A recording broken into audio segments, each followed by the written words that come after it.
Aujourd'hui, je vais balayer l'actualité financière. Et en fin de vidéo, il y aura même une opinion acheteuse prononcée sur une belle action PEA en souffrance.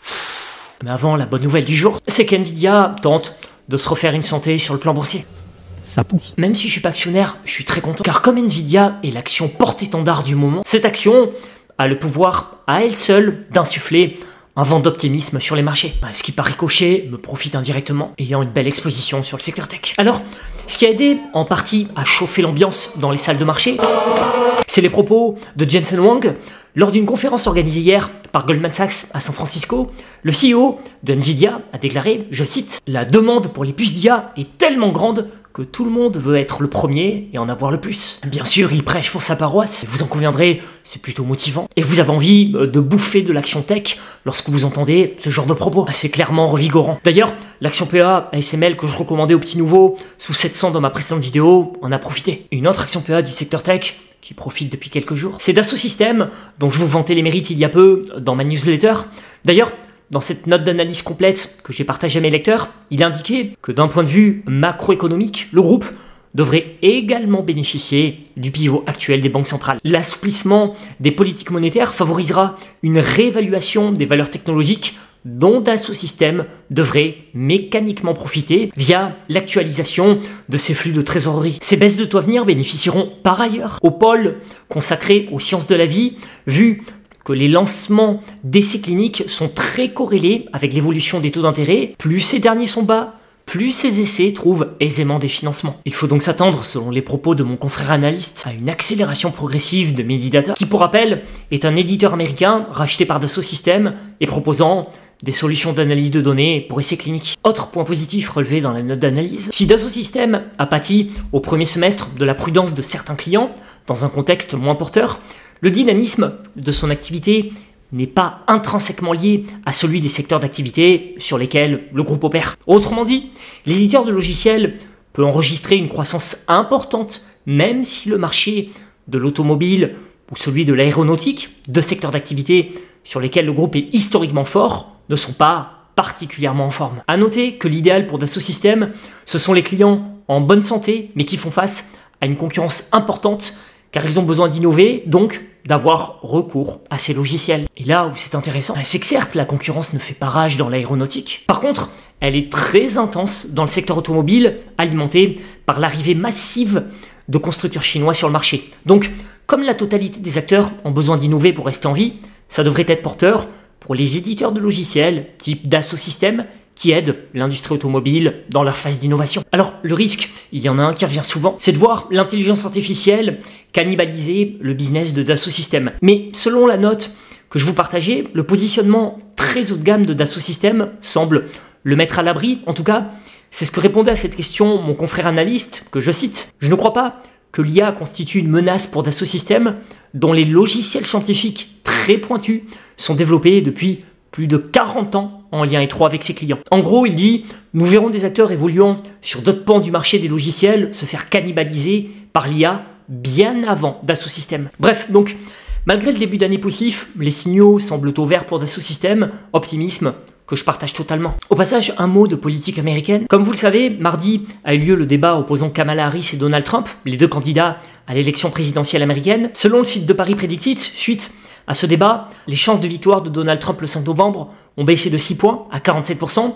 Quant aux chances de victoire de Kamala Harris, elles ont grimpé de 53 à 57%. Par ailleurs, selon un sondage pour CNN, 63% des personnes qui ont regardé le débat entre Donald Trump et Kamala Harris ce mardi 10 septembre jugent que la candidate démocrate a été meilleure que son adversaire. Après, faut prendre cette dominance Harris avec des pincettes, car un sondage reste un sondage, et en plus c'est un sondage commandé par un média mainstream, donc la valeur est relativisée. En tout cas, l'impact de ce débat a été indéniable sur l'action Trump Media, liée au réseau social de Donald Trump, puisqu'elle a chuté lourdement de 16% dans les premiers échanges mercredi après-midi. Sachez que les investisseurs américains ont, pour la plupart, une préférence pour Donald Trump, car Kamala Harris a un programme fiscal jugé plus hostile. Concrètement, la candidate a proposé le mois dernier de relever de 21% à 28% le taux d'imposition des sociétés si elle était élue lors du scrutin du 5 novembre. Des analystes de Goldman Sachs ont fait une simulation sur cette hypothèse. Résultat, les bénéfices des entreprises du S&P 500 pourraient diminuer d'environ 5% si la hausse de l'impôt sur les sociétés proposée par Kamala Harris est mise en place. Oui, là, c'est gênant. Hein. À l'inverse, toujours selon les analystes de chez Goldman Sachs, la proposition du candidat républicain Donald Trump de diminuer à 15% le taux d'imposition des sociétés ajouterait 4% aux bénéfices des entreprises du S&P 500. Après, si on regarde au-delà de l'aspect fiscal, Goldman Sachs trouve aussi des points négatifs à une élection de Trump, notamment côté production économique l'année prochaine.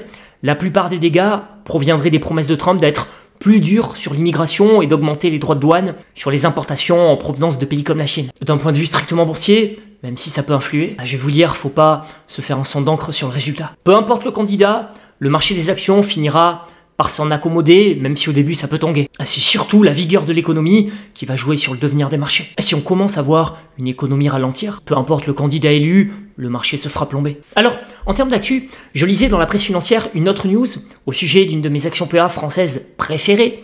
Pour Bank of America, c'est le moment d'acheter Capgemini. La banque d'investissement américaine a relevé de neutre à achat sa recommandation sur cette action PA avec un objectif de cours rehaussé de 209 à carrément 250 €. Pour Bank of America, je cite la note, Capgemini est bien positionné dans le paysage mondial des services informatiques sur le long terme et devrait bénéficier significativement de la mise en œuvre de l'IA générative. Ça, c'est intéressant. Les tendances des services informatiques mondiaux, des logiciels d'entreprise et des indicateurs des directeurs d'achat suggèrent une reprise graduelle de la demande. L'objectif de cours a donc été réévalué, passant de 11 fois l'EBITDA 2024 à 13,5 fois, soit une décote de 20% par rapport aux pairs mondiaux. Pour info, avec un ratio PER de 15, Capgemini se négocie avec une décote par rapport à sa moyenne historique de 15,9 et la décote est carrément de 45% par rapport à Accenture contre une décote historique qui était normalement de 31%. Autrement dit, il y a du potentiel haussier à aller chercher sur Capgemini. C'est exactement ce que je vous disais quelques semaines plus tôt. Le domaine du consulting et de la presta IT, je connais très bien. Capgemini, c'est le champion français, donc je suis assez serein sur son devenir boursier. Maintenant, je vous avais aussi dit dans une ancienne vidéo que même si j'adorais cette action PA, pour ma part, j'avais fait le choix d'investir sur l'homologue américain Accenture, car si Capgemini montait, Accenture le ferait tout autant, voire plus. C'est pourquoi, dans ma newsletter du juin dernier, je vous ai partagé mon achat sur Accenture à 280 $. Aujourd'hui, cette action offre bien plus de dynamisme que Capgemini. À période égale, je gagne quasi plus 25% sur Accenture, alors que Capgemini offre un petit plus 5%. Ce que je veux vous dire, là je m'adresse surtout aux nouveaux, c'est qu'il ne faut pas négliger l'investissement sur actions américaines sous prétexte d'une flat tax à 30%. Vaut mieux payer 30% d'impôt d'une copieuse plus-value que 17,2% d'une PV Rikiki. Voilà pourquoi vous retrouverez dans ma newsletter, promet en description, chaque semaine, plusieurs idées d'actions, aussi bien sur PEA que compte titre, notamment pour jouer sur ce dynamisme américain. Au passage, sur la partie compte titre, vous aurez jusqu'à 100 € de frais de courtage offerts sur de Giro avec mon lien en description. Maintenant, il y a des actions PEA qui sont irremplaçables en termes de qualité, ce qui m'amène à l'action PEA en souffrance d'aujourd'hui que j'envisage de renforcer. C'est L'Oréal, leader mondial de la beauté, qui subit une grosse pression baissière. Il faut savoir que l'économie chinoise se porte pas très bien en ce moment. En plus, comme l'État chinois tape de plus en plus sur le luxe, c'est ce fameux phénomène de luxury shame que j'avais évoqué dans une ancienne vidéo. Forcément, tout ça, ça pèse sur l'industrie du luxe et aussi de la beauté, car L'Oréal fait une grosse partie du business en Asie. Maintenant, je ne vais pas revenir sur la partie fondamentale que j'ai déjà traitée 20 fois. À court et moyen terme, ça va secouer. À long terme, j'ai pas vraiment d'inquiétude sur le marché de la beauté et sur L'Oréal qui reste un leader mondial ultra bien géré. Donc tout ça pour vous dire que si le repli s'intensifie, j'envisage de renforcer encore un peu ma petite position reconstruite récemment. Si je le fais pas maintenant, c'est juste pour respecter mon money management, car j'ai déjà acheté il y a peu. Mais en tout cas, si j'en avais pas, là, c'est clairement un niveau que je trouve attrayant sur une vision long terme de l'investissement. N'hésitez pas à partager vos achats ou vos ventes du moment. Dans ma précédente vidéo, vous retrouverez une autre idée d'action. Merci pour votre suivi et belle fin de semaine à tous.